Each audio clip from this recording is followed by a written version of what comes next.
ప్రభావం చేత సినిమాల్లో వాడి సినిమాలు ఎట్లుంటాయి అంటే అండి, వాడి ఇష్టం, ఇక వాడు ఏమన్నా చెప్తారు.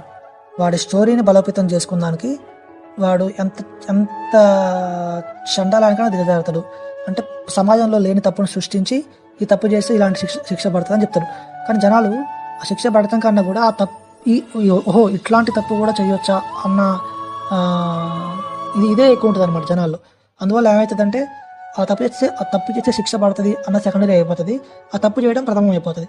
వీడి స్టోరీ కోసం ఎట్లా అంటే ఒక అమ్మాయిని 40 రోజులు విపరీతంగా శాడిస్ట్ లాగా వాడుకున్నాడు అని చూపెడతాడు.